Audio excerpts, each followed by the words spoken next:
رب العالمین والصلاة والسلام علی سید المرسلین اما بعد فاعوذ باللہ من الشیطان الرجیم بسم اللہ الرحمن الرحیم۔ انشاءاللہ عز و جل آج ہم نحو کا سبق نمبر 7 پڑھیں گے۔ اس کا موضوع ہے مرکب اور اس کی اقسام۔ اس سبق میں ہم 3 چیزیں پڑھیں گے۔ نمبر 1 مرکب کی 2 قسمیں، نمبر 2 مرکب مفید کی اقسام، نمبر 3 مرکب ناقص کی اقسام۔ تو ہم پہلے مرحلے کی طرف بڑھتے ہیں، مرکب کی 2 قسمیں۔ مرکب کی تعریف ہم ماقبل پڑھ چکے ہیں، جو 2 یا 2 سے زیادہ کلمات سے مل کر بنے۔ تو مرکب کی اولاً 2 قسمیں ہیں، مرکب مفید، مرکب غیر مفید۔ ان کو آسان لفظوں میں یوں بھی کہا جا سکتا ہے، مرکب تام، مرکب ناقص۔ مرکب تام وہ مرکب جس سے مخاطب کو پوری بات سمجھ میں آ جائے تو وہ مرکب تام ہوگا، جیسے الحمدللہ، تمام تعریفیں اللہ کے لیے ہیں۔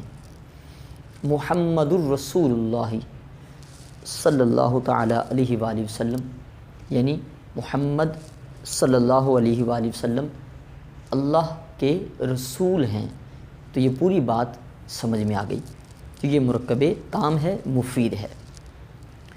نمبر 2 مرکب ناقص۔ مرکب ناقص وہ مرکب جس سے پوری بات سمجھ میں نہ آئے، جیسے غلام زیدن، زید کا غلام، کتاب زیدن، زید کی کتاب۔ تو پتہ نہیں چلا کہ زید کی جو کتاب ہے یا زید کا جو غلام ہے وہ موجود ہے یا موجود نہیں ہے۔ اگر زید کا غلام ہے، نہیں پتہ چلا کہ وہ زندہ ہے یا مردہ ہے، نہیں پتہ چلا کہ وہ کھڑا ہے یا بیٹھا ہے۔ تو مرکب ناقص وہ ہوتا ہے جس میں پوری بات سمجھ میں نہ آئے۔ تو الحمدللہ ہمارا پہلا مرحلہ مرکب کا مکمل ہوا۔ مرکب کی 2 قسمیں، مرکب تام اور ناقص۔ دوسرے مرحلے کی طرف ہم بڑھتے ہیں، مرکب تام کی 2 قسمیں، یعنی مرکب مفید کی اقسام کی طرف۔ اس کی 2 تقسیمیں کی گئی ہیں۔ نمبر 1 صدق و کذب کے اعتبار سے، یعنی یا تو مرکب تام ایسا ہوگا کہ جو جھوٹ یا سچ کا احتمال رکھتا ہوگا، اس کے کہنے والے کو ہم جھوٹا یا سچا کہہ سکتے ہیں، جیسے زید قائم، زید کھڑا ہے، تو اگر وہ واقعی کھڑا تو ہم کہہ سکتے ہیں آپ نے صحیح کہا، اور اگر وہ بیٹھا ہوا ہے تو ہم کہہ سکتے ہیں آپ نے غلط بیانی کی، یعنی جھوٹ بولا۔ تو ایک تقسیم ہے اس کی صدق و کذب کے اعتبار سے۔ دوسری تقسیم ہے اجزائے ترکیب کے اعتبار سے۔ تو ہم پہلے کی طرف بڑھتے ہیں، صدق و کذب کے اعتبار سے۔ اس اعتبار سے مرکب تام کی 2 قسمیں ہیں، جملہ خبریہ، جملہ انشائیہ۔ جملہ خبریہ وہ جملہ جس میں سچ اور جھوٹ کا احتمال ہو، جیسے زید قائم، زید کھڑا ہے۔ دارابا زید عمرن، زید نے عمر کو مارا۔ تو ان مثالوں میں واقعی اگر زید کھڑا ہے تو ہم سچے ہیں، زید نے واقعی عمر کو مارا تو ہم سچے ہیں۔ اگر اس کا برعکس ہے تو ان میں جھوٹ کا احتمال موجود ہے۔ جملہ انشائیہ وہ جملہ جس میں سچ اور جھوٹ کا احتمال نہ ہو، جیسے اس کی ایک مثال ہے امر اضرب، تو مار۔ تو اس میں تو مار جو کہہ رہا ہے اضرب، تو کہنے والے کو ہم نہ جھوٹا کہہ سکتے ہیں نہ سچا کہہ سکتے ہیں۔ اسی طرح ندا ہے، کوئی کسی کو پکارتا ہے یا زید، اے زید، تو اس کے کہنے والے کو نہ ہم جھوٹا کہہ سکتے ہیں نہ سچا کہہ سکتے ہیں۔ تو انشائیہ وہ ہے کہ جس کے کہنے والے کو جھوٹا یا سچا نہ کہا جا سکے۔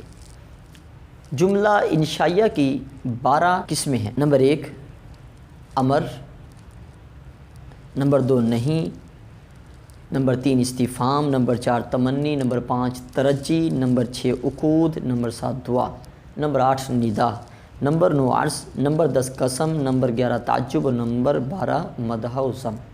امر نہیں کا تعلق تو